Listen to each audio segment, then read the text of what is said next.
Welcome to our channel world teacher news.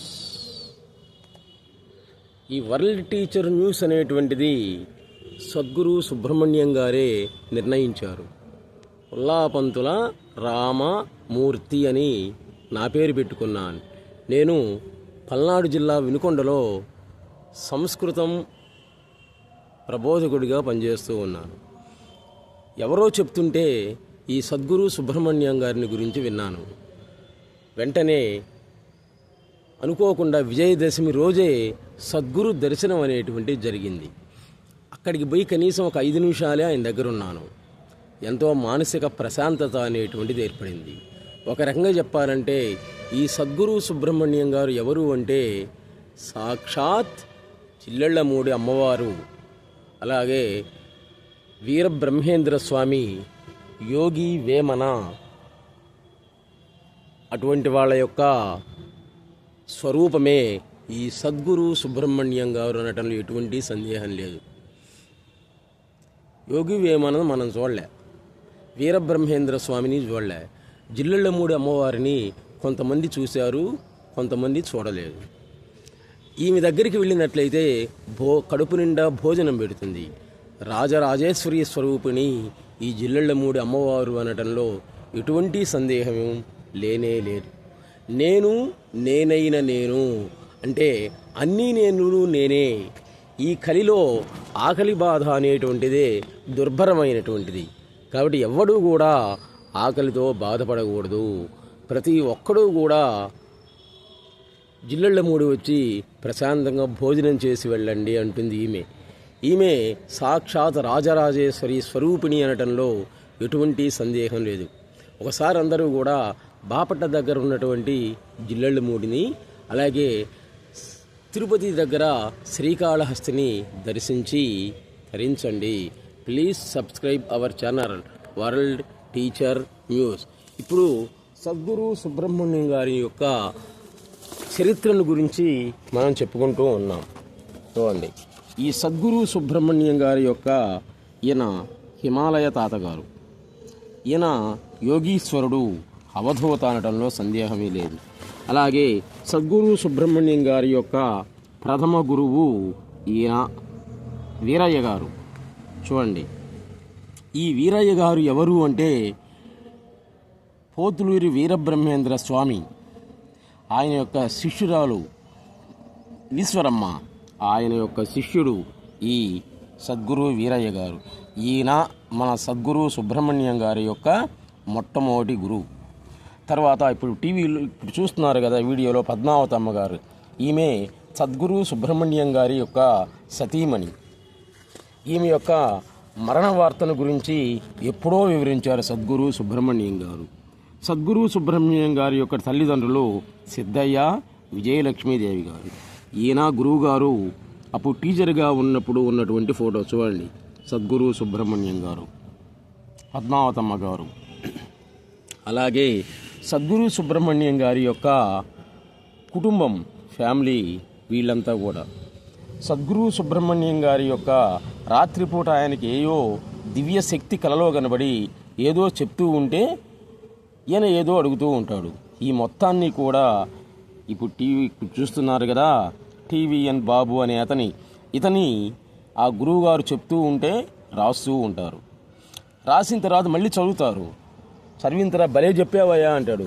మీరే కదా గురువుగారు చెప్పిందంటే, నేను చెప్పానా, బాగా చెప్పాను అంటాడు. కాబట్టి సద్గురు సుబ్రహ్మణ్యం గారు ఎవరంటే సాక్షాత్ వీరబ్రహ్మేంద్ర స్వామి అనటంలో ఎటువంటి సందేహం అనేటువంటిది లేనే లేదు. అందరూ ఒకసారి ఈ సద్గురు అయిన సుబ్రహ్మణ్యం గారిని, అలాగే జిల్లెళ్ళమూడి అమ్మవారిని దర్శించి తరించండి. అసలు ఈ సద్గురు సుబ్రహ్మణ్యం గారికి ఈయన యొక్క నిజస్వరూపం ఏంటి అనే దాని గురించి మనం ఇప్పుడు చెప్పుకుంటూ ఉన్నాం.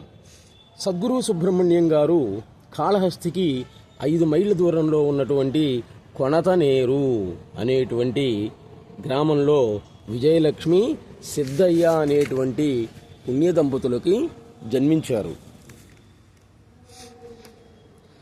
ఆయన 19వ సంవత్సరంలోనే పద్మావతమ్మ అనేటువంటి ఆమెతోటి వివాహం చేసుకున్నారు. చూడండి, 19వ సంవత్సరంలోనే ముగ్గురు సంతానం: శంభు, కృష్ణ, యుగంధర్. 1975లో ఉద్యోగరీత్యా శ్రీకాళహస్తి కైకాల వీధిలో కాపురం పెట్టారు. సద్గురు దేవుల వారు తన ఉపాధ్యాయ వృత్తినే కొనసాగిస్తూనే తత్వ సంబంధమైనటువంటి వ్యాపకాలతోటి గురువులతోటి కాలం గడిపేటువంటి వాళ్ళు. ఈయన మొదటి గురువు వీరయ్య గారు. వీరయ్య గారు చిన్న వయస్సులోనే ఆయన పశువుల కాపరి. వీరయ్య గారి ప్రతిరోజు కూడా ఊరు చివరిలోకి ఆ పశువులను తీసుకొని వెళ్ళేటువంటి వాడు. అక్కడే ఉన్నటువంటి శంభు గురుస్వామి సమాధి అరుగుపైన ఈ వీరయ్య గారు విశ్రాంతి తీసుకుంటూ ఉండేటువంటి వాడు. ఒకరోజు దివ్య తేజస్సుతో వెలిగిపోతూ దర్శనమిచ్చారు గురువుగారు వీరయ్య గారికి. సర్పరూపంలో వచ్చారు. భయపడి పారిపోతూ ఉన్నాడు వీరయ్య. ఆగు ఆగు అంటూ ఉంది.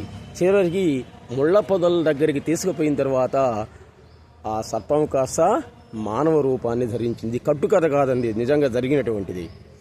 అప్పుడు ఆయన ఈ వీరయ్యకు కొన్ని మంత్రాలు ఉపదేశించారు.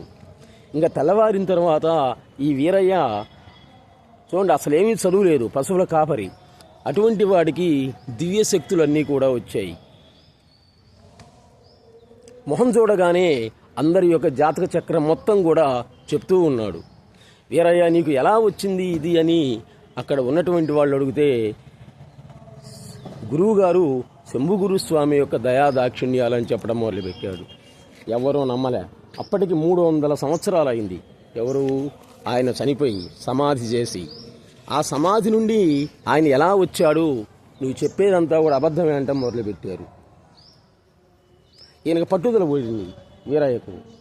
రాండి చూపిస్తాను అని చెప్పాడనమాట. తీసుకెళ్ళాడు అందరినీ కూడా. సమాధి తవ్వారు. ఆ తవ్విన తర్వాత ఆయన శిరోభాగం అనేటువంటిది ప్రజలందరికీ కూడా కనిపించింది. ఆ రోజు కొనతనేరులో ఉన్నటువంటి అందరూ కూడా ఆయన యొక్క గురువుగారి యొక్క శిరోభాగాన్ని చూశారు. ఇంకా వెంటనే సమాధిని మూసేశారు. ఆ వీరయ్య గారే మన సద్గురు సుబ్రహ్మణ్యం గారి యొక్క ప్రథమ గురువు అనటంలో సందేహమే లేదు. సుబ్రహ్మణ్యం గారిని ఖాళీ ఇసుకలో కూర్చోబెట్టి ఒక దోసుడు ఇసుకనిచ్చి, సుబ్రహ్మణ్యం, ఇది సొమ్ము అంటే సొమ్మే, దుమ్ము అంటే దుమ్మే, నీ ఇష్టం, నువ్వు ఏ విధంగా చూసుకున్నా కానీ అదే అవుతుంది అని చెప్పారు. కాబట్టి సద్గురు సుబ్రహ్మణ్యం గారికి ఎన్నో దైవశక్తులు ఉన్నాయి అనటంలో ఎటువంటి సందేహం అనేటువంటిది లేనే లేదు. ఈ వీరయ్య గారు శ్రీ విద్యా ఉపాసకులు. ఆయన, సుబ్రహ్మణ్యం, నీకు శ్రీపీఠం ఇస్తాను, తీసుకో అని చెప్పారు. నాకు ఏ పీఠం కూడా అవసరంలే, నీ యొక్క కృపా కటాక్ష వీక్షణాలుంటే చాలు అని చెప్పారు. అటువంటి సద్గురువు సుబ్రహ్మణ్యం గారిని ఒకసారి అందరూ కూడా దర్శించి తరించండి. బాగానే మాట్లాడతాడు ఆయన, అందరితోటి కూడా బాగానే మాట్లాడుతూ ఉంటాడు. శ్రీకాళహస్తిలో 7 అవధూతలు తిరుగుతూ ఉన్నారు. వాళ్ళల్లో 7వ వాడు మన సద్గురు సుబ్రహ్మణ్యం గారు. ఒక డ్రాయర్ వేసుకొని బనీన్ వేసుకొని కూర్చొని ఉంటారు. మీరేమైనా కానీ అడిగితే చెప్తారు. మీ సమస్యలకి పరిష్కార మార్గాన్ని కూడా సద్గురు సుబ్రహ్మణ్యం గారు వివరించి చెబుతారనమాట. కాబట్టి అందరూ కూడా ఒకసారి సద్గురువుని దర్శించి ధరించండి. ఇంకా 2వ గురువు ఈయనకి హిమాలయ తాతగారు, హిమాలయ యోగి. హిమాలయ పర్వతాలలో తపస్సు చేసి వచ్చినటువంటి వాడు. ఇందనక వీడియోలు చూశారు కదా, ఆయన 2వ గురువు. ఈయన చూడండి, తాతగారు ఆయన తల్లిదండ్రులకి పిల్లలు పుట్టిపోతూ ఉంటే ఏ బిడ్డన ఇవ్వనో ఒక సన్యాసికి దత్తి ఇవ్వమని చెప్పారు. అది జరిగిందనమాట. ఒక సన్యాసికి దత్తిచ్చారు. ఆయన పిల్లవాడిని తీసుకెళ్ళి హిమాలయ పర్వతాలకు పోయి హిమాలయ పర్వతాలలో సాధన చేయించారు. అటువంటి వాడే హిమాలయ యోగి. హిమాలయ తాతగానే ఆయన చివరి వరకు కూడా జీవించడం అనేటువంటి జరిగింది. ఈ హిమాలయ తాతగారు 1916లో షిరిడీ సాయిబాబాని ప్రత్యక్షంగా దర్శించారు. చూడండి, షిరిడీ సాయిబాబాని ప్రత్యక్షంగా దర్శించి ఆయన స్పృశించినటువంటి వాడు హిమాలయ తాత అనేటువంటి అతని. ఆయన మహాకోపిష్టి, అందరినీ కూడా తెగదిట్టేటువంటి వాడు, చివరికి దేవతలను కూడా వదిలిపెట్టేటువంటి వాడు కాదనమాట. కానీ జ్ఞాన ప్రసూనాంబ, కుమారస్వామి, యోగి వేమన ఈ ముగ్గురిని మాత్రం ఎంతో గౌరవంగా చూసేటువంటి వాడట ఆయన. అసలు వీళ్ళే దేవుళ్ళు అని చెప్పేవాట అందరితోటి. మరి ప్రతి ఒక్కడూ కూడా దేవుడైతే అసలు దేవుళ్ళు ఏమైపోవాలి అని అంటాట ఆయన. జనరంజకంగా ఉంటుంది ఆయన యొక్క మాటలన్నీ కూడా, కానీ ఒక్కోసారి పిడుగుపాటు పడ్డట్టుగా భయంకరంగా ఉంటుంది తాతగారి యొక్క మాటలు. ఆ తాతగారు సద్గురు సుబ్రహ్మణ్యం గారితో చివరిసారిగా ఏం చెప్పారంటే, సుబ్రహ్మణ్యం, నీ గడప దాటి వచ్చేటువంటి మనిషి అయినా, మహిషి అయినా, పాము అయినా, కుక్క అయినా, పంది అయినా నేనే, ఆ రూపంలో నేను వస్తాను. కాబట్టి ఒకసారి పరిశీలించి చూడు అని చెప్పాడు. అందుకే మనం సద్గురు సుబ్రహ్మణ్య ఇంటికి పోగానే మనల్ని కింది పైకి ఒకసారి చూస్తాడు ఆయన. అంటే ఆయనే ఈ రూపంలో వచ్చాడు అనేటువంటి భావంతో ఉంటుందన్నమాట. ఆయన ముందు మనకు నమస్కరిస్తాడు. ఆయన నమస్కరించిన తరువాతనే మన నమస్కారాన్ని స్వీకరిస్తారు. కాబట్టి సద్గురువులు సుబ్రహ్మణ్యం గారిలో ఏదో అతీతమైనటువంటి, మానవాతీతమైనటువంటి శక్తి అనేటువంటిది ఉంది అనడంలో సందేహమే లేదు. అందరూ ఒకసారి ఆయన్ని దర్శించి తరించండి.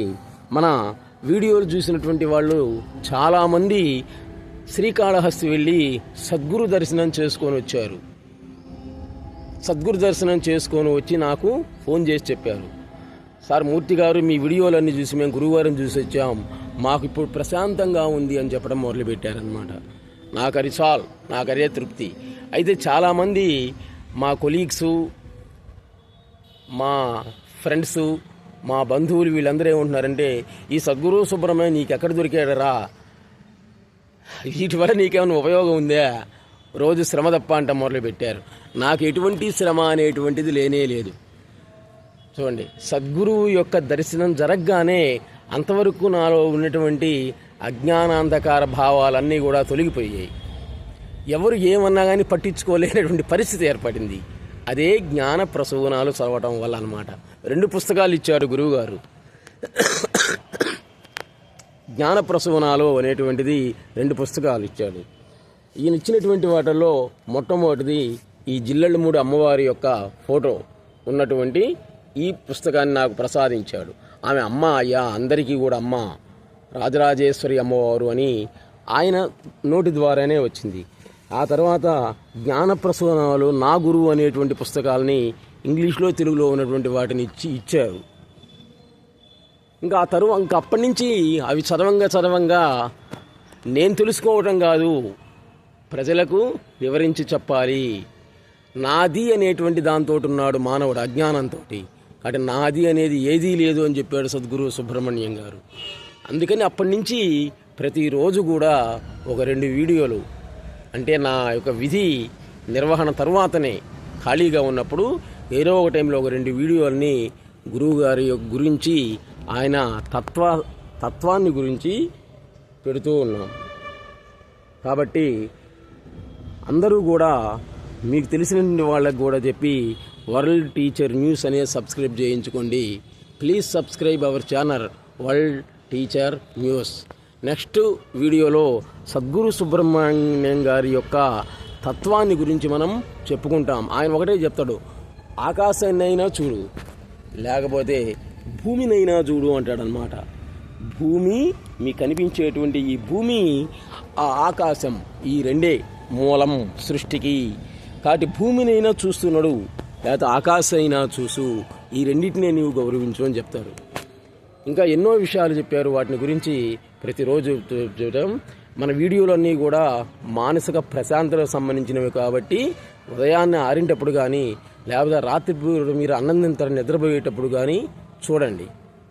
లేకపోతే మన వరల్డ్ టీచర్ న్యూస్ అనేటువంటి దాన్ని మీ టీవీకి యాడ్ చేసుకున్నట్లయితే 860 వీడియోలు మొత్తం కూడా మానసిక ప్రశాంతతకు సంబంధించినటువంటివి అన్నమాట. ఇవన్నీ కూడా మీకు వస్తాయి, మనశ్శాంతితో ఉంటారు. దీనివల్ల ఉపయోగం అది. మీకు ఎవరు మిమ్మల్ని ఏమన్నా కానీ పట్టించుకోరన్నమాట, వదిలేస్తారు. వాళ్ళలో కూడా దైవత్వాన్ని చూసేటువంటి శక్తి వస్తుంది. మీరు ఎప్పుడైతే మనం పట్టించుకుంటామో వాద వివాదాలు వస్తాయి, పట్టించుకోకపోతే ఏదీ ఉండదు. కాబట్టి జ్ఞానప్రసూనాలని పొంది మానసిక ప్రశాంతతను పొందండి. Please subscribe our channel world teacher news. నమస్తే.